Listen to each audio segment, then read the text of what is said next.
అందాల రాక్షసితో ఎంట్రీ ఇచ్చింది లావణ్య త్రిపాఠి. ఆ తరువాత తెలుగులో ఆమెకు మంచి ఆఫర్లే వచ్చాయి. శ్రీరస్తు శుభమస్తు, భలే భలే మగాడు, సోగ్గాడే చిన్ని నాయన లాంటి హిట్స్ కూడా తన ఖాతాలో ఉన్నాయి. మధ్యలో కెరీర్ కొంత డల్ అయినా ఆ తర్వాత మళ్ళీ పుంజుకుంది.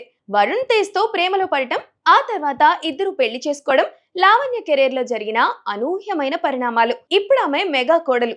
ఆ హోదాలో తాను తొలిసారి నటించిన సతీ లీలావతి ఈ వారమే ప్రేక్షకుల ముందుకు రాబోతుంది. భీమిలి కబడ్డీ జట్టు లాంటి మంచి సినిమా అందించిన సత్య తాతినేని ఈ చిత్రానికి దర్శకుడు. పెళ్లయ్యాక లావణ్య నుంచి వస్తున్న సినిమా కాబట్టి దీనిపై ఎంతో కొంత ఫోకస్ ఉండటం ఖాయం. ప్రమోషన్లలోనూ తానే ఎక్కువగా కనిపిస్తోంది. ప్రీ రిలీజ్ ఫంక్షన్ కి మెగా హీరోల్లో ఒకరిని తీసుకొచ్చి కాస్తైనా హడావిడి చేయాలని చిత్ర బృందం ప్రయత్నిస్తుంది. ట్రైలర్ రామ్ చరణ్ చేతుల మీదుగా విడుదల చేశారు.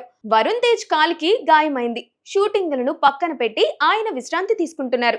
సో వరుణ్ ఈ ఈవెంట్ కి హాజరయ్యే ఛాన్స్ లేదు. అల్లు అర్జున్, చిరంజీవి, సాయి ధరమ్ తేజ్ ఇలా ఎవరినో ఒకరిని తీసుకొచ్చి ఈవెంట్ చేయాలని చూస్తున్నారు. సాధారణంగా హీరోయిన్లు పెళ్లయ్యాక సినిమాలకు దూరంగా ఉంటారు. కానీ లావణ్య మాత్రం సినిమాల్ని కంటిన్యూ చేయాలని చూస్తున్నారు. సతీ లీలావతి హిట్ అయితే మాత్రం లేడీ ఓరియంటెడ్ కథలు ఆమెను వెతుక్కుంటూ వెళ్లే అవకాశం ఉంది. కాకపోతే మెగా కోడలిగా తొలి పరీక్షలో మాత్రం పాస్ అవ్వాల్సిందే. మరి ప్రేక్షకులు ఎలాంటి రిజల్ట్ ఇస్తారో చూడాలి.